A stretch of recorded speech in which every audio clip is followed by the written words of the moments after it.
Thousands of people still don't have power in the southeastern part of the country because of Helene. And more than 100 people have died as a result of the storm. Take a look at your screen and the sheer devastation. This is in Florida.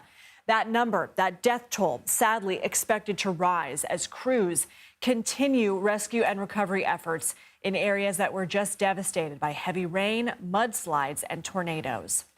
Most of those deaths have been in the Carolinas, where water levels reached unprecedented levels in southern Appalachia. The area isn't used to this kind of weather.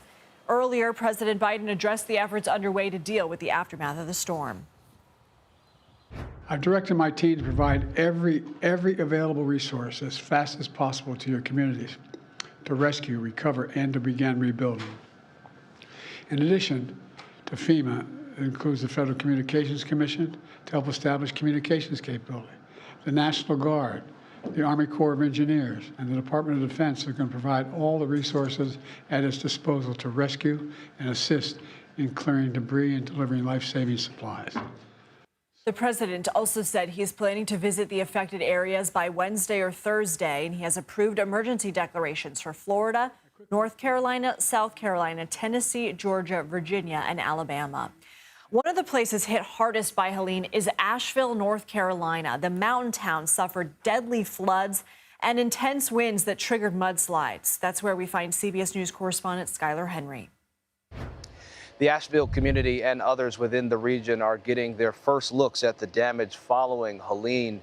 They're also starting the cleanup phase as well. We are in Biltmore Village, one of the more popular areas here in Asheville, and perhaps one of the more dramatic scenes during the storm. If you look behind me where that Shell gas station is, waters rose to above the gas pumps.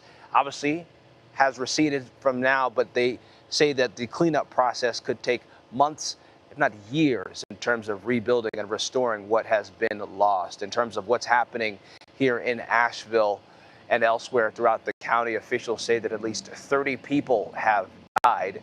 They are working to try to connect folks who may have not been able to do so over the course of the last several days because of communications issues here in this area.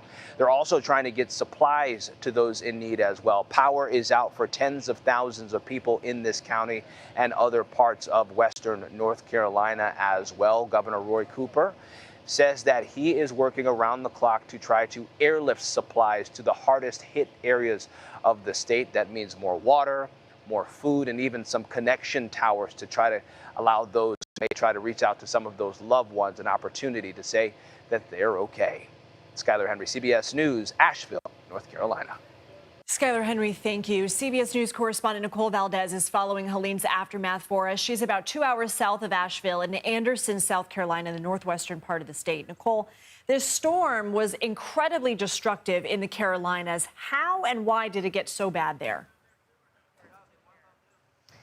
Lindsay, I think it's a mixture of the different sort of impacts that came with Hurricane Helene. It wasn't just the strong winds and all the rain that fell. There were so many reported tornadoes in the state of South Carolina and beyond. So there is sort of, unfortunately, a lot of different factors that made this storm especially devastating. And the home you see here behind me is an example of that. Unfortunately, this mobile home is since crushed by a falling tree. In fact, we know that a majority of the deaths reported as a result of this storm were because of trees that came crashing down onto homes and onto cars. The woman who lived inside this home was unfortunately one of the 27 killed in the state of South Carolina alone. We know that number across the southeast has now surpassed 100 and sadly could continue to climb as emergency responders now try to prioritize getting those victims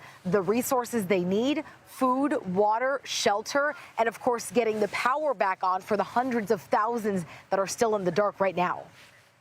Nicole Valdes, thank you. And we will continue to monitor rescue and recovery efforts to get the lights back on. And we'll have a forecast, potentially more rain on the way in some areas already affected by Helene later in the broadcast.